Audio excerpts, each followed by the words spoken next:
South India shopping mall, the wedding మంత్ర, సరికొత్త wedding collection, south India shopping mall.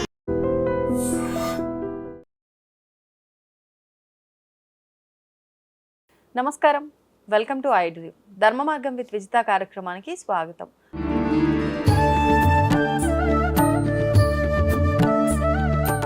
ప్రస్తుతం మనతో పాటు ఉన్నారు ప్రముఖ జ్యోతిష వాస్తు పండితులు బ్రహ్మశ్రీ అన్నవరపు తిరుపతి మూర్తి అవధాని గారు. ఇప్పుడు గురుగారితో మాట్లాడదాం.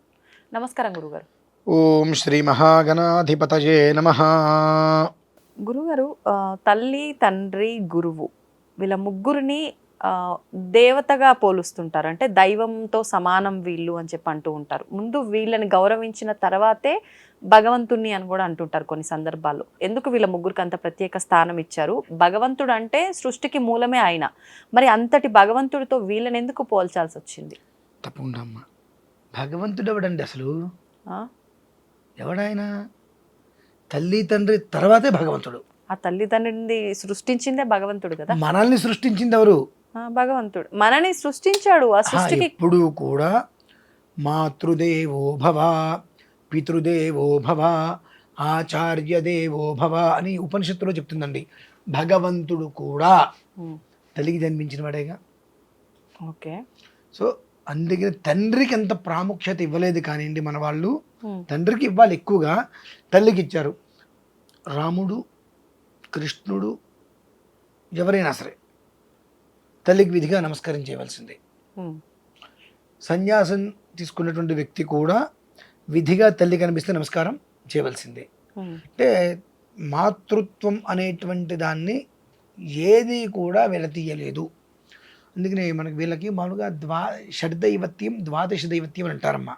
ఎందుకు అంటే అవి కూడా చెప్తాను మీకు. ఎందుకు వీళ్ళని అంటే అంగాదంగాత్ సంభవసి హృదయాదధిజాయసే ఆత్మా వై పుత్ర నామాసి సజీవ శరద శతం అశ్మా భవ పరుషుర్భవ హిరణ్య మస్తృతం భవ పశూనాం త్వా అహింకారే నాభిజిఘరామి అని చెప్పి తండ్రి శిరస్సులో 3 నెలలు ఉన్నటువంటి బీజం తల్లి గర్భంలో పడిన తర్వాత 9 మాసాలు మోసి మరొక జన్మనిస్తుందండి.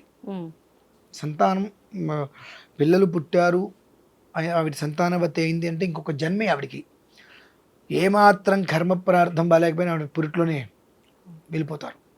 అటువంటిది ప్రేగు తెంచి ఉంటే ఉంటాం, పోతే పోతాం, ఏదైతే అది అవుతుంది అని చెప్పి అంతటి నొప్పి నుంచి విలవిల్లాడి ఆ బిడ్డకి జన్మనివ్వగానే ఆవిడ అంతటి నొప్పిని మర్చిపోయి వెంటనే బిడ్డను పెట్టుకొని చూసే ముద్దులు పెట్టుకుంటుంటే ఆ పడ్డ నొప్పి అంతా ఆవిడ మర్చిపోతుంది. అది ఎవరైనా వల్ల అవుతుందండి? ఎవరి వల్ల కాదు. నన్ను, మిమ్మల్ని, ఆయన ఎవరినో వచ్చి దెబ్బ కూడా దగ్గరికినా అది మనసులో పెట్టేసుకుంటాం మనం. చాలా హింస పెడతాం. కానీ అంత హింస పెట్టి వాడు బయటకు వచ్చినా ఆ తల్లి వాడిని చూడగా అంత హింస మర్చిపోయింది ఆవిడ. అంతటి ఉదారమైన స్వభావం ఇంకెవరికి ఉంటుందండి? కాబట్టే నగాయత్రియా పరం మంత్రం అన్నారు. అంటే మొత్తం ఉన్నటువంటి మంత్రాల్లో గాయత్రి మంత్రాన్ని మించినటువంటి మంత్రం లేదు అని అన్నారు. మరి ఇంకోటి ఏంటి అని అడిగారు. నమాతు పరదైవతం, అమ్మని మించినటువంటి దైవం లేదు ఇంకా సృష్టిలో అమ్మని మించిన దైవం లేదు. త్రిజగన్మాత, అమ్మవారిని ఏమని పిలుస్తున్నాం మనం? అమ్మ. అంటే ఆ పదం అనేటువంటి ఎంత గొప్పది. ఇంకా భగవంతుణ్ణి నాయన, తండ్రి అని అంటుంటాం, లేదా శివయ్య.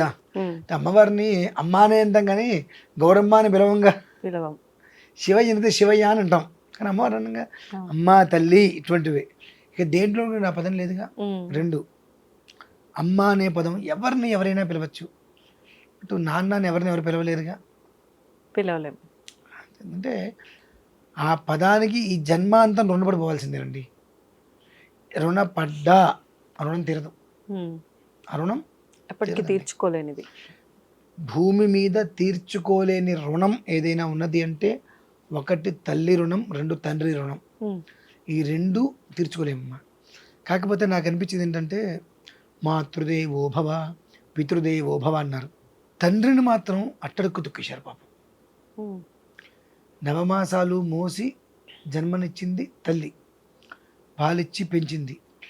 కానీ వాడికి ఉద్యోగం వచ్చి వాడి బ్రతుకు మీద, వాడి కాళ్ళ మీద వాడు నిలబడేంత వరకు 25 ఏళ్ల పాటు పెంచాల్సింది ఎవరండి? తండ్రి. తండ్రి. అతను పడే కష్టం, కట్టెలే మోస్తున్నాడు, రాళ్ళే మోస్తున్నాడు, మట్టే మోస్తున్నాడు, ఏం చేస్తున్నాడో, ఎంత కష్టపడుతున్నాడో, అప్పు చేసి బయట మాట పడుతున్నాడో, ఎవరి చేత ఎన్ని మాటలు పడుతున్నాడో, పిల్లవాడు బాగుండాలి, నా పిల్లవాడు బాగుండాలి, నేను పడ్డ కష్టం నా పిల్లవాడు పడకూడదు, నా ఇబ్బందులు నా పిల్లవాడికి రాకూడదని చెప్పి అనేక ఇబ్బందులు పడుతున్నారు. అందరి చేత మాటలు పడుతూ కూడా ఆ పిల్లలు బాగుంటే చాలు మురిసిపోతారండి వాళ్ళు. వాళ్ళ ప్రేమ మొత్తం కూడా పిల్లల్లోనే ఉంటుంది. తల్లి ఊరికి కన్నీళ్ళు పెట్టడం మనం చూస్తాం కదా, తండ్రి కన్నీళ్ళు రావు అంటే వాడు రాక్షసుడు కాదండి. తల్లికి మించి 1000 రెట్లు బాధ ఉంటుంది తండ్రికి. తల్లికి మించి 1000 రెట్లు బాధ్యత ఉంటాయి. చెట్ల కింద కూర్చొని ఏదన్నా వర్షం వస్తున్నప్పుడు ఏం కష్టపడి నా పిల్లలకి ఫీజు కట్టాలి, ఎంత కష్టపడితే నా పిల్లలకి నేను కడుపు నిండా అన్నం పెట్టగలను, ఈరోజు ఒక్కరోజు నేను తింట మానేస్తే పిల్లలకి కాదు కదా, జీవితకాలం నా పిల్లలకి కడుపు నిండా అన్నం పెట్టాలంటే నేను ఎంత కష్టపడాలి, ఆ ఏడుస్తున్నప్పుడు ఆలోచిస్తూ బాధపడుతుంటే ఆ వర్షం నీటి కళ్ళనీళ్ళు కలిసిపోయి పిల్లలు కానీ పక్కన వాళ్ళు చూడకుండా అలా ఏడుస్తాడమ్మా. లేదంటే స్నానం చేస్తున్నప్పుడు వాడి నీళ్ళు బయటకు వస్తాయి, నా వాడు ఎంతసేపటికి నా పిల్లల పరిస్థితి ఏంటి అని. కానీ తండ్రిని మాత్రం అందరూ మర్చిపోయారు. తల్లికి ఇచ్చిన స్థానం తండ్రికి ఇవ్వలేదు. ఎందుకంటే తల్లి నవమాసాలు మొయ్యటము కనడమే జనాలు చూస్తున్నారు ఎవరైనా సరే. కానీ ఆ తర్వాత 25 సంవత్సరాలు వాడిని పెంచాల్సింది ఎవరండి? దానికి అతను ఎన్ని అవమానాలు, ఎన్ని కష్టాలు, ఎన్ని ఇబ్బందులు పడ్డా ఆ కష్టం ఆ పిల్లలు కనిపించినట్టు తెలుసా అండి? కనిపిస్తే పిల్లలు ఎక్కడ బాధపడతారు. పిల్లలు కూడా నువ్వు చేస్తే చావు, నాకెందుకు, నాది నాకు తీసుకొచ్చే అనే స్థితిలో ఉన్నారు. కానీ అది ఆలోచించరు. మనం బాధపడుతున్నాం, మనం కష్టపడటం పిల్లలు చూస్తే వాళ్ళు తినే తిండి కూడా అడగరేమో, వాళ్ళకి ఏదైనా ఇష్టమని తినాలనిపించిన నాన్న అంత కష్టపడుతున్నారు అవద్దని చెప్పి అడగరేమో అనే ఉద్దేశంతో కష్టాన్ని మొత్తం బయటే కష్టపడిపోయి నవ్వుని మొహం మీద పెట్టుకుని లోపలికి వస్తారమ్మా. అందుకని అంటారు పితృదేవతలు అని. ఏ భగవంతుడు మన కోసం అంత చేయడమ్మా. ఏ భగవంతుడికి మనం అర్చన చేయాలన్నా ఆ భగవంతుడికి అనేక విధాల మనం స్తుతించాలి, స్తోత్రం చేయాలి, అర్చన చేయాలి, ఆరాధనలు చేయాలి, నివేదన చేయాలి, పూజలు చేయాలి, హోమాలు చేయాలి. ఇవన్నీ చేస్తేనే అయినప్పటికీ ఆయన మనకు ఫలితాన్ని ఇస్తాడు, ఆయన మనకు కరుణిస్తాడు నమ్మకాలు లేవు. అవేమీ లేకపోయినా మనం తిట్టినా అరిచినా ఏం చేసినా మన క్షేమాన్నే కోరుతూ వాళ్ళ జీవితం మొత్తం మన కోసమే ధారపోస్తారు కాబట్టి వాళ్ళని పితృదేవతలు అంటారమ్మా. వాళ్ళకి ఇచ్చేటువంటి వాల్యూ ఎందుకు ఇవ్వాలి అంటే ఈ కారణం చేత ఇవ్వాలి. మనకు మొట్టమొదటి గురువు కూడా తల్లిదండ్రి, ఆ తర్వాత ఆచార్యులు, స్కూల్లో మనకు చెప్పేటువంటి వాళ్ళు. కాబట్టి ఈ ముగ్గురు కూడా బ్రహ్మ విష్ణు మహేశ్వరులతో సమానం, వాళ్ళకన్నా ఎక్కువే. వీళ్ళ తర్వాతే భగవంతుడు కావచ్చు, ఇక ఎవరైనా ఎక్సెట్రా ఎక్సెట్రా ఎక్స్వైజెడ్. కాబట్టి నగాయత్రియా పరం మంత్రం నమాతు పరదైవతం అని ఇచ్చారు. అదే ఉపనిషత్తులో మాతృదేవో భవ, పితృదేవో భవ, ఆచార్యదేవో భవ అని ఇచ్చారు. వీరి ముగ్గురికి మనం కట్టుబడి వారి యొక్క మాటకి కట్టుబడి వారికి అసంతృప్తి కలగకుండా మనం ఉన్నంతకాలము కూడా ఎవ్వరూ మన జోలికి రాలేదమ్మా. ఎందువలనంటే భాగ్యస్థానం తండ్రి. ఆ భాగ్యస్థానంలో ఏ గ్రహం అయితే ఉంటుందో ఆ గ్రహానికి అధిపతి ఏ దేవత అయితే ఉంటారో ఆ దేవత మనల్ని చల్లగా చూస్తారు ఇప్పుడు కూడా. అలానే పంచమ స్థానం పుత్రస్థానం, మనకు కలిగే సంతానం. ఆ సంతానం అనేటువంటిది మన వల్ల వృద్ధి కలుగుతుంది విపరీతంగా. కష్టం అనేటువంటిది నిజంగానే వాళ్ళ వరకు రాకుండా కష్టాన్ని తెలుసుకుంటూ స్వయంకృతంగా ఎదుగుతారు మా పిల్లలు. మనం ఇట్లా ఉంటే ఇది అని చెప్పాల్సిన అవసరం లేకుండా వాళ్ళే ఎంత కష్టపడుతుంటే నాన్న మనకి ఇవన్నీ వస్తున్నాయి, మనం బయట చూస్తున్నాం కదా అనేటువంటి విషయాన్ని తెలుసుకొని స్వయంకృతంగా వాళ్ళు ఎదుగుతారమ్మా. ఆ ఒక్క మేధా సంపత్తి భగవంతుడు ఆ రూపంలో ఇస్తాడు. అందుకనే 9వ స్థానము, 1వ స్థానము, 5వ స్థానం ఎప్పుడూ కూడా జాతకంలో పదిలంగా చూసుకుంటూ ఉండాలని అంటూ ఉంటారు. తాత, తండ్రి, మనవడు, ఆ 3 ఆ స్థానాలకి అధిపతులు ఎవరు? కేవలం మళ్ళీ వీళ్ళే.